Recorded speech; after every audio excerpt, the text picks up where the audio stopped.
আপনি দেখছেন news now, আমরা জানি কোনটা খবর। नमस्ते, आप सभी देख रहे हैं न्यूज नाउ में आज का समाचार। मुख्यमंत्री डॉक्टर मानिक शाह ने पर्यटन के माध्यम से पूर्वोत्तर के विकास के लिए गठित टास्क फोर्स की बैठक की अध्यक्षता की। बैठक में केंद्रीय विकास मंत्री ज्योतिरादित्य सिंधिया भी मौजूद थे। पूर्वोत्तर के लिए टास्क फोर्स की बैठक आज मुख्यमंत्री प्रोफेसर डॉक्टर मानिक शाह की अध्यक्षता में हुई। बैठक में डोनर मिनिस्टर ज्योतिरादित्य सिंधिया, मेघालय के मुख्यमंत्री सांगमा, स्टेट टूरिज्म सेक्रेटरी उत्तम कुमार चाकमा शामिल हुए।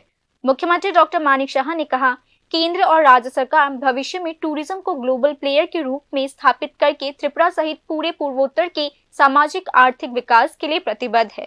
बैठक को संबोधित करते हुए सिंधिया ने कहा, यह क्षेत्र सद विकास प्राप्त करने, स्थानीय अर्थव्यवस्था को बढ़ावा देने और रोजगार पैदा करने के लिए अपनी समृद्ध विरासत और प्राकृतिक सुंदरता का दोहन कर सकती है। डोनर मिनिस्टर द्वारा गठित टास्क फोर्स क्षेत्र की पर्यटन क्षमता का अध्ययन करेगी, हस्तक्षेप का सुझाव देगी, रणनीतिक अंतराल की पहचान करेगी और क्षेत्र में पर्यटन क्षेत्र के व्यापक विकास के लिए एक रोड मैप की सिफारिश करेगी। बैठक में डोनर मिनिस्टर ने थाईलैंड, कंबोडिया, वियतनाम और अन्य दक्षिण एशियाई देशों के टूरिज्म मॉडल का अध्ययन करने और एक मॉडल विकसित करने का सुझाव दिया, जो क्षेत्र की पर्यटन क्षमता को और बढ़ाएगा। मुख्यमंत्री डॉक्टर मानिक शाह ने पर्यटन को बढ़ावा देने के लिए राज्य द्वारा उठाए जाने वाले कदमों का सुझाव दिया, जिसमें पूर्वोत्तर के अनूठे व्यंजनों को प्रदर्शित करना भी शामिल है। दूसरे ओर तमांग ने राज्य में टूरिज्म इंटरवेंशन और टूरिज्म अराइवल पर विस्तार से चर्चा किया। उन्होंने लगातार मार्केटिंग और ब्रांडिंग के माध्यम से क्षेत्र को बढ़ावा देने का भी सुझाव दिया। मुख्यमंत्री डॉक्टर मानिक शाह ने पर्यटन को सुव्यवस्थित बनाने के लिए पूर्वोत्तर के सभी राज्यों के बीच सहयोग की भी सिफारिश की। नवंबर 2024 में अगरतला में आयोजित नॉर्थ ईस्टर्न काउंसिल के 72nd प्लेनरी सेशन में टास्क फोर्स का गठन किया गया। इस हस्तक्षेप के हिस्से के रूप में 8 राज्यों में से प्रत्येक में एक टूरिज्म सर्किट का पहचान किया जाएगा। इस हस्तक्षेप के माध्यम से सरकार का लक्ष्य क्षेत्र में डोमेस्टिक और इंटरनेशनल दोनों पर्यटकों को आकर्षित करना है। Ministry of development of north eastern region ने क्षेत्र में निवेश और विकास को बढ़ावा देने के लिए एक उपयुक्त रणनीतिक रोड मैप तैयार करने के लिए मार्च में एक टास्क फोर्स का गठन किया था। पैनल के संयोजक मुख्यमंत्री डॉक्टर मानिक शाह है। मुख्यमंत्री डॉक्टर मानिक शाह ने कहा कि टास्क फोर्स इस क्षेत्र को निवेश के लिए पसंदीदा स्थान बनाने के लिए रणनीतिक रोड मैप पर काम कर रहा है। उन्होंने कहा, डोनर मिनिस्टर ज्योतिरादित्य सिंधिया उत्तर पूर्व में निजी निवेश आकर्षित करने के लिए प्रयास कर रहे हैं।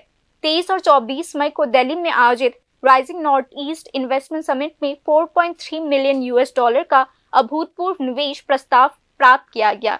इस समिट का उद्घाटन प्रधानमंत्री नरेंद्र मोदी ने किया और इसमें यूरोप सहित 80 देशों के प्रतिनिधियों ने भाग लिया। मुख्यमंत्री डॉक्टर मानिक शाह ने कहा कि उत्तर पूर्वी राज्यों के पास स्पेसिफिक एसेट्स और लाभ है, जिन्हें तलाशने की जरूरत है। मुख्यमंत्री डॉक्टर मानिक शाह ने कहा कि एशियन डेवलपमेंट बैंक ने नॉर्थ ईस्ट इकोनॉमिक कॉरिडोर पर एक स्टडी किया है और इस क्षेत्र के भीतर और देश के बाकी हिस्सों और अन्य दक्षिण एशियाई देशों के साथ एक मल्टी मॉडल ट्रांसपोर्टेशन नेटवर्क का प्रस्ताव दिया है।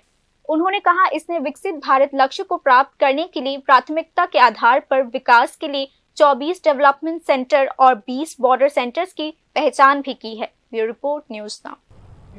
पतंजलि योग पीठ के महासचिव आचार्य बालकृष्ण ने त्रिपुरा के मुख्यमंत्री डॉक्टर मानिक शाह से मुलाकात की। बैठक में पतंजलि ट्रस्ट के हाई लेवल डेलीगेशन भी मौजूद रहे।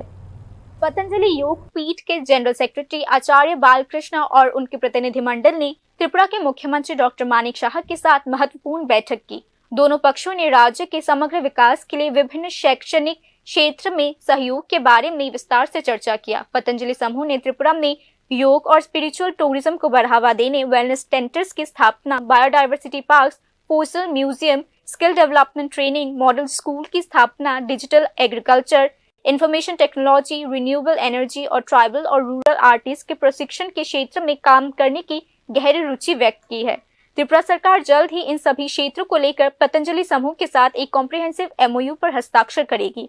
सूचना विशेषज्ञों का कहना है कि यह एमओयू राज्य के सामाजिक और आर्थिक विकास में महत्वपूर्ण भूमिका निभाएगा।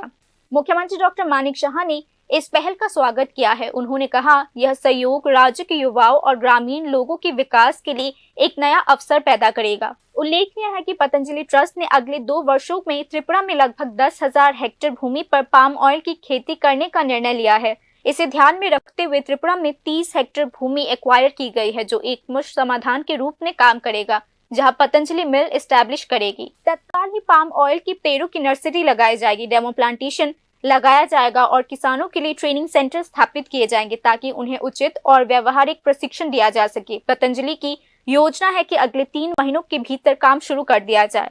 यहाँ का मौसम और वातावरण पाम ऑयल की खेती के लिए बहुत उपयुक्त है और पतंजलि की योजना है कि अगले 2 वर्षों में लगभग 10,000 हेक्टेयर भूमि पर पाम ऑयल की खेती करनी है। Bureau report, news now. Beat plastic pollution के थीम के साथ 5 जून को वर्ल्ड एनवायरनमेंट डे मनाया जाएगा। वर्ल्ड एनवायरनमेंट डे मनाए जाने से पहले राजधानी के सुकांतो एकेडमी में पेंटिंग कंपटीशन का आयोजन किया गया।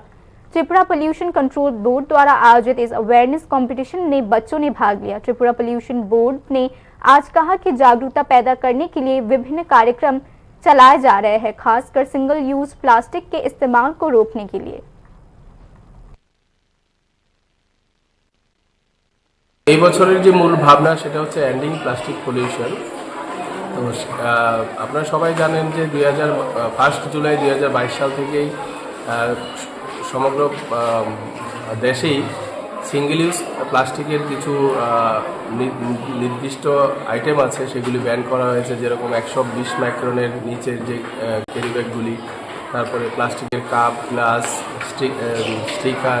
তো সেইগুলি বন্ধের জন্য সকলকে সেন্সিটাইজ করা এবং সকলকে সচেতন করা, তো সেটাই এবছরের মূল ভাবনা, এন্ডিং প্লাস্টিক পলিউশন। তো আমি সেটাই বলবো যে আমরা সবাই সিঙ্গেল ইউজ প্লাস্টিক বর্জন করে আমরা এবছরের যে মূল ভাবনা সেটা যাতে সফলভাবে ইমপ্লিমেন্ট হয় আমাদের রাজ্যেও, সেই আশাটুকু আমরা রাখছি।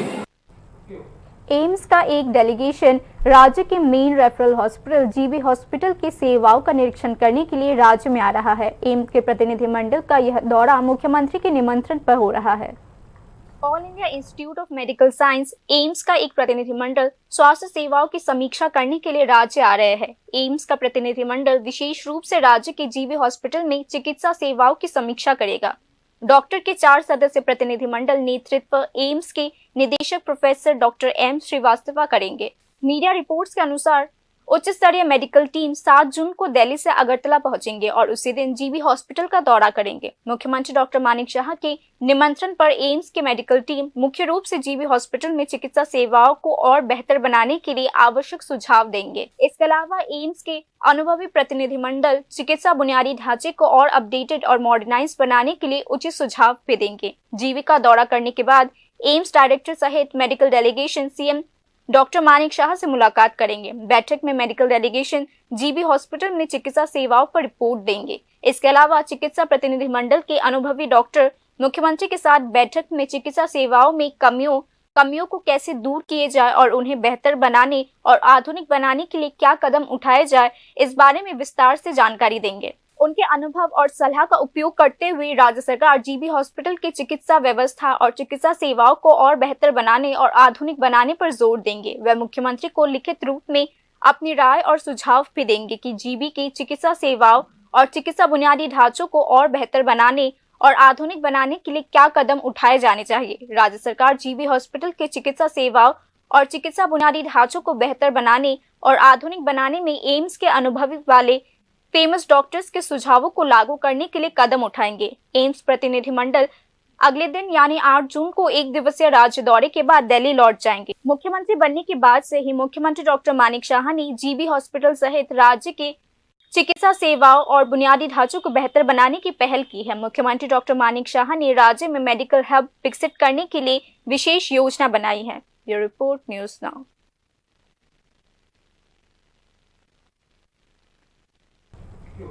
त्रिपुरा प्रदेश कांग्रेस कमेटी ने आरोप लगाया कि राज्य सरकार ने बाढ़ को नेशनल कैलेमिटी घोषित नहीं किया है, जबकि इससे 2.5 लाख से अधिक किसान प्रभावित हुए हैं। बुधवार को आयोजित एक प्रेस कॉन्फ्रेंस में कांग्रेस ने हाल ही में हुए भारी बारिश से प्रभावित किसानों के लिए उचित मुआवजे की मांग भी की। इस संबंध में त्रिपुरा प्रदेश कांग्रेस कमेटी ने कहा कि पश्चिम त्रिपुरा जिला, खुआई जिला, उत्तर त्रिपुरा जिला और शिपाचला जिले के किसान सबसे ज्यादा प्रभावित हुए हैं। বন্যা আরেকটা এক বছর অতিক্রান্ত হয়ে যাচ্ছে, অসম্ভব সাহায্যের কথা বলেছে। আমাদের প্রায় 2.5 লক্ষাধিক কৃষক, আর কৃষি পণ্যের কথা বলে তো লাভই নেই। সব মিলিয়ে অর্ধেক রাজ্যের বসবাসকারী মানুষের অর্ধেক ক্ষতিগ্রস্ত হয়েছিল। এই বন্যাটাকে যদি জাতীয় বিপর্যয় বলে ঘোষণা করা যেত, তাইলে কৃষক সহ মৎস্যজীবী এবং সকল অংশের বন্যায় ক্ষতিগ্রস্ত মানুষরা তাদের যা ক্ষয়ক্ষতি হয়েছে সেই অনুযায়ী সাহায্য পেত। কিন্তু কেমন সরকার, কেমন কৃষক দরদী সরকার! রতনবাবু কৃষিমন্ত্রী রথে ঘুরে ঘুরে কৃষকদের কল্যাণের কথা বলছেন, অথচ মোদির কাছে এই দাবিটা জানাতে পারেননি যে এটাকে জাতীয় বিপর্যয় ঘোষণা করা হোক। কারণ বিগত 50 বছরে এত ভয়াবহ বন্যা আর এত ক্ষয়ক্ষতির কোনো নজির নেই। সেই জায়গায় কৃষকদের, শুধু অন্যদের কথা বাদ, কৃষকদের সাথে সাহায্যের নামে রসিকতা করেছে কৃষকরা। बाकी की खबरें अंतराल के बाद।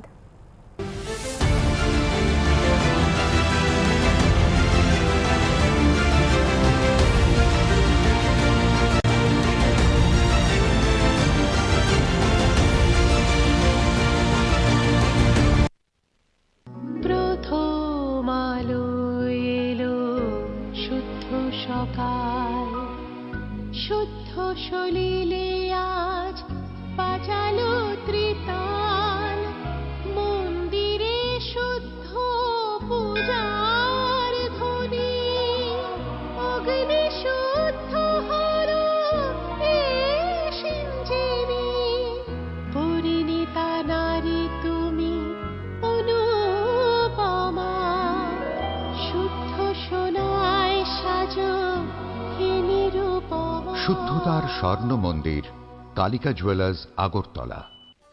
একটু চেষ্টাতেই দুল লেগে যায় নববধূর কানে, একটু চেষ্টাতেই মানিয়ে নেওয়া যায় বিবাহিত জীবনে। নানা অনুভূতি জড়ানো বিয়ের গয়না, শ্যাম সুন্দর কোম্পানি জুয়েলার্স।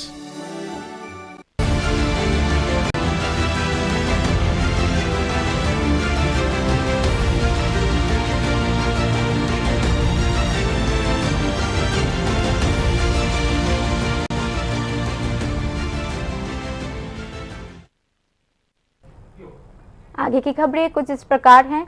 आंतरिक परिस्थितियों के कारण बांग्लादेश में अल्पसंख्यकों पर हमले बंद नहीं हो रहे हैं। हिंदू, क्रिश्चियन, बुद्ध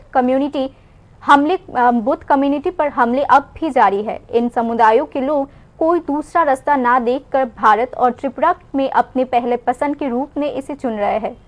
इसी बीच बांग्लादेश से घुसपैठ की गतिविधियों के बीच पुलिस ने हपानिया विश्वास पारा इलाके से 13 बांग्लादेशियों को गिरफ्तार किया है। उन्हें वैलिड डॉक्यूमेंट्स न होने के कारण गिरफ्तार किया गया है। पुलिस, इंटेलिजेंस एजेंसीज और बीएसएफ ने जॉइंटली इस ऑपरेशन में काम किया है।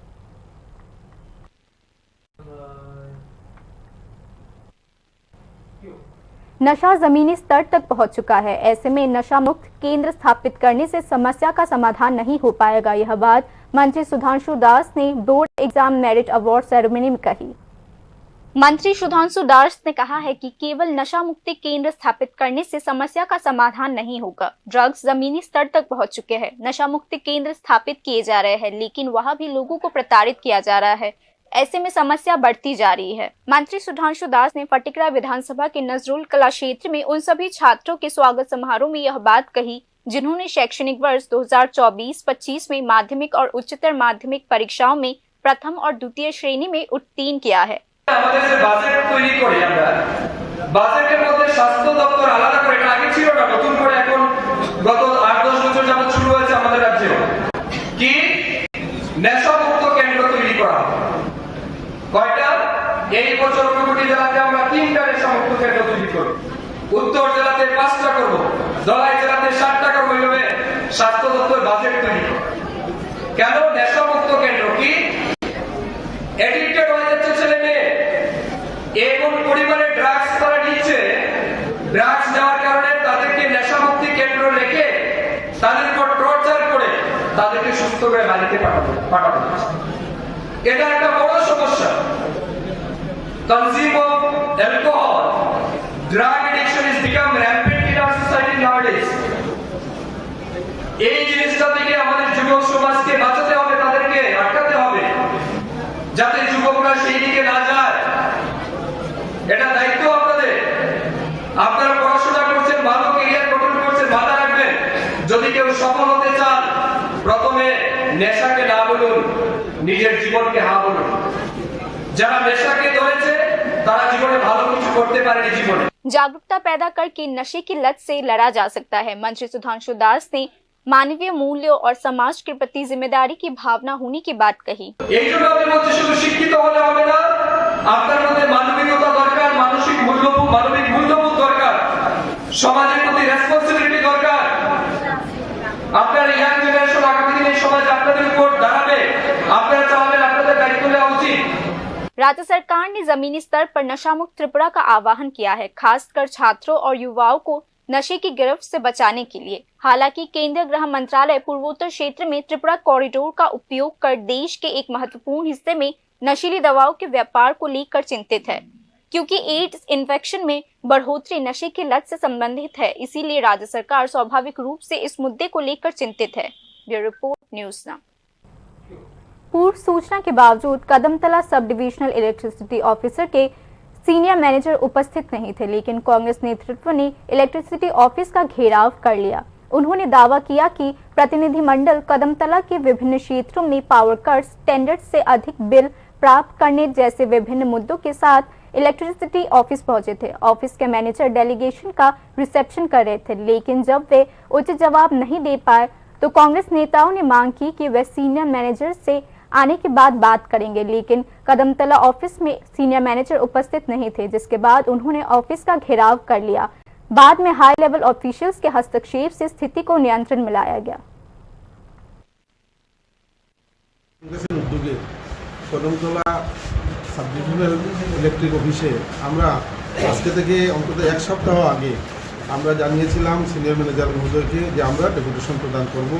পুরো কদমতলা এলাকায়, এই ইলেকট্রিক সাব ডিভিশনের পুরো এলাকায় বিদ্যুতের বেহাল অবস্থা চলছে। মানুষ বিদ্যুৎ চলে যাওয়ার পর 2 দিন 3 দিন চলে যায়, বিদ্যুৎ পায় না। অনেক গ্রাম আছে, অনেক জায়গায় তার ছিঁড়ে পড়েছে, আপনার কমপ্লেন দেওয়ার পরও তার কোনো বিহিত ব্যবস্থা নেওয়া হচ্ছে না। কিছু কিছু লাইনম্যান তারা মানুষের কাছে সরাসরি পয়সা চায়, পয়সা না হলে তারা ঠিক করে দেয় না।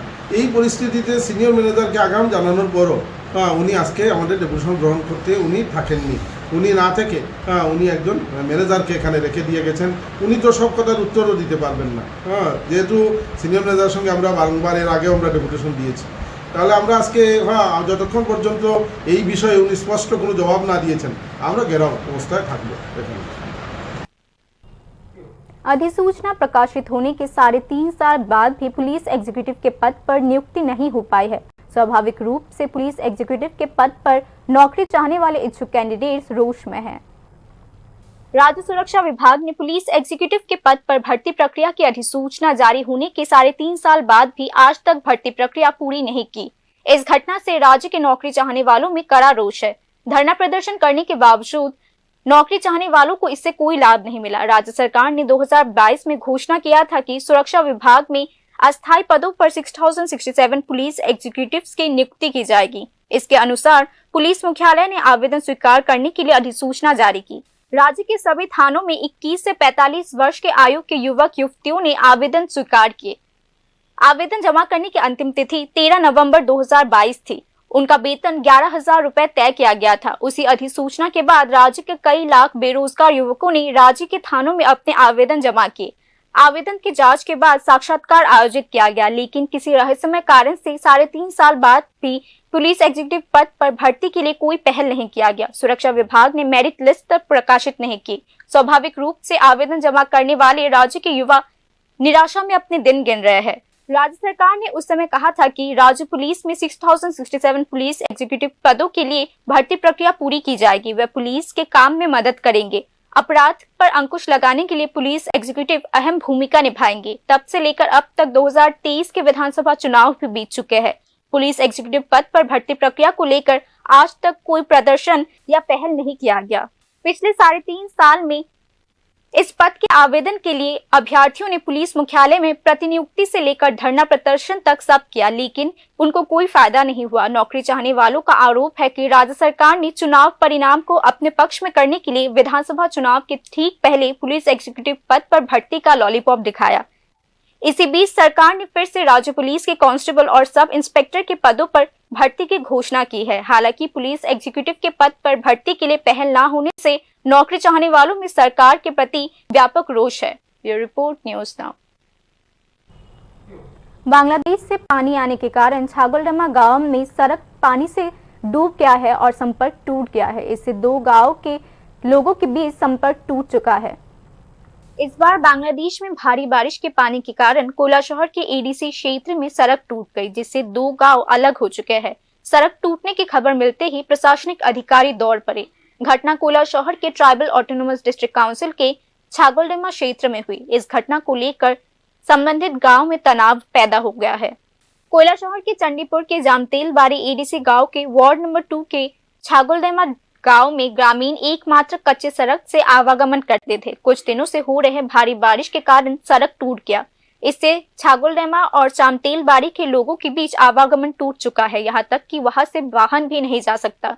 ग्रामीणों से सूचना मिलने के बाद कोयला शहर के गवर्नमेंट लॉयर संदीप देब्रॉय के नेतृत्व में कोयला शहर के सब डिविजनल मजिस्ट्रेट प्रदीप सरकार और पब्लिक वर्क्स डिपार्टमेंट के स्थानीय अधिकारी मौके पर पहुंचे। कुछ दिनों से हो रहे भारी बारिश और बांग्लादेश से अत्यधिक पानी समारूचारा में आने के कारण छागलदमा गांव की सड़क पानी के दबाव में टूट गया। प्रतिनिधिमंडल द्वारा टूटे सड़क का निरीक्षण करने के बाद एडवोकेट संदीप देब्रॉय ने बताया कि सब डिविजनल मजिस्ट्रेट को इसकी सूचना दी गई है। कोयला शहर के गवर्नमेंट एडवोकेट और गवर्नमेंट लॉयर संदीप देब्रॉय ने बताया कि स्थानीय विधायक और स्थानीय प्रशासन सहित सभी लोग आपातकालीन आधार पर मिट्टी डालकर सड़क की मरम्मत करने और बहुत जल्द पक्की सड़क बनाने की व्यवस्था में ग्रामीणों के साथ खड़े हैं।